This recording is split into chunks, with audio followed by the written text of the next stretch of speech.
Hello everyone, मैं प्रभु आनंद स्वागत करता हूं आपके अपने चैनल IAS PCS पर। आज मैं अपने वीडियो के माध्यम से शारदा एक्ट के बारे में जानकारी दूंगा। तो शुरू करते हैं आज का टॉपिक, शारदा एक्ट 1929।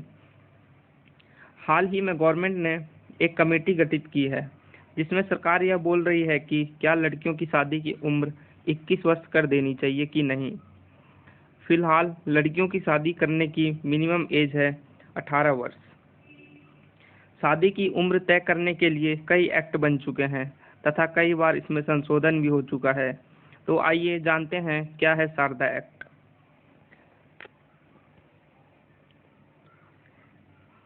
कुछ दिन पहले एक कमेटी गठित की गई थी जिसमें भारत सरकार लड़कियों की शादी होने की मिनिमम एज 21 वर्ष करने पर विचार कर रही है।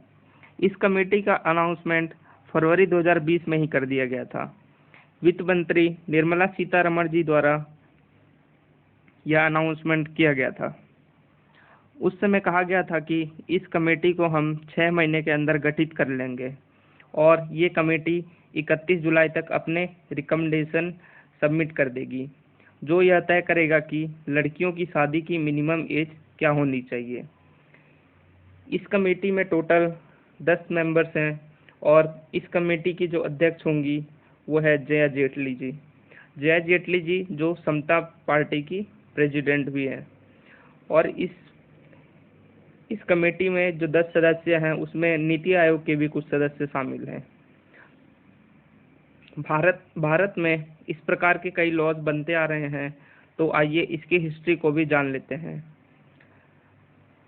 सबसे पहले 1860 में IPC यानी कि इंडियन पिनल कोड ने इसकी चर्चा की और उन्होंने 10 वर्ष से कम उम्र की लड़कियों के साथ शारीरिक संबंध बनाना इलीगल माना गया, अर्थात 10 वर्ष से ऊपर की जो शादी होगी वो लीगल होगी।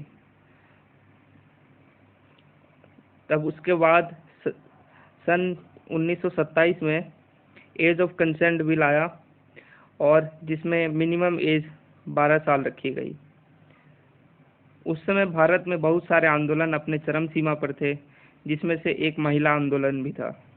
लेकिन सोशल रिफॉर्म्स करने वाले नेताओं ने इस एज का बहिष्कार किया तथा ब्रिटिश सरकार का विरोध किया एवं ब्रिटिश सरकार पर काफ़ी प्रेशर डाला तथा INC पर भी काफ़ी प्रेशर डाला।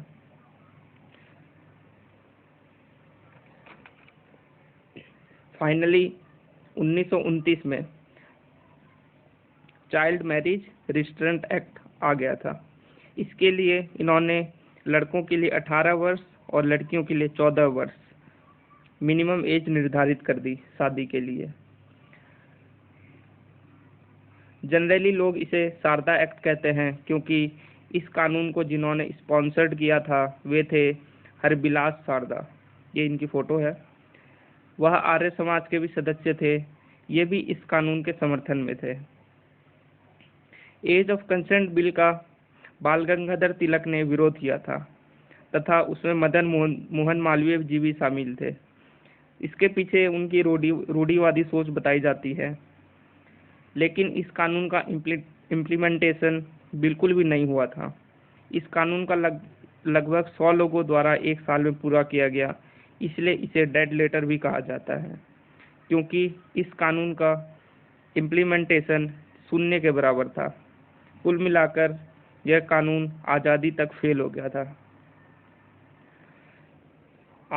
आज़ादी पश्चात इस मुद्दे को सीरियसली लिया गया। तब गवर्नमेंट ने एक एक्ट बनाया जिसका नाम था स्पेशल मैरिज एक्ट। वो आया था आपका 1954 में तथा 1978 में शारदा एक्ट को संशोधित किया गया और इसमें लड़कों की एज 21 वर्ष और लड़कियों की एज 18 वर्ष निर्धारित कर दी गई, जो अभी तक भी चलते आ रहा है। तब से इसी एक्ट का हम लोग पालन करते हैं। वर्ष 2006 में prohibition of child marriage act आया और इसमें सजा के कड़े प्रावधान लागू किए गए। इस कानून के तहत कानून परिवार को भी सजा दे सकता है। कोई भी पंडित या काजी अंडर एज के तहत किसी का विवाह करवाता है तो उसको भी सजा का प्रावधान है, तथा बच्चों के माँ बाप भी जेल जा सकते हैं उससे। इससे पहले जितने भी कानून आए थे उसमें किसी भी परिवार वालों को या किसी भी पंडित या काजी को सजा का प्रावधान नहीं था, लेकिन इस 2006 में जो ये आया था prohibition of child marriage act, इसमें परिवार वालों, पंडित, काजी, इन सभी को सजा का प्रावधान किया गया है। लेकिन इस कानून का भी अभी तक आप देख रहे हैं कोई भी इम्प्लीमेंटेशन नहीं किया जाता है।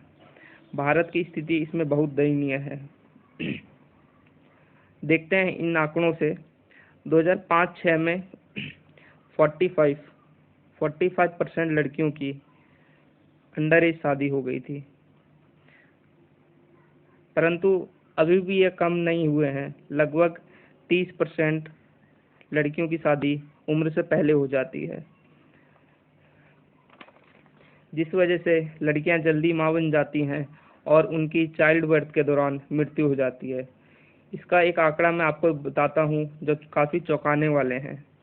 2017 में 35,000 ऐसी लड़कियों ने जान गंवाई है अंडर एज शादी होने के कारण, जो जल्दी मां बन जाती हैं।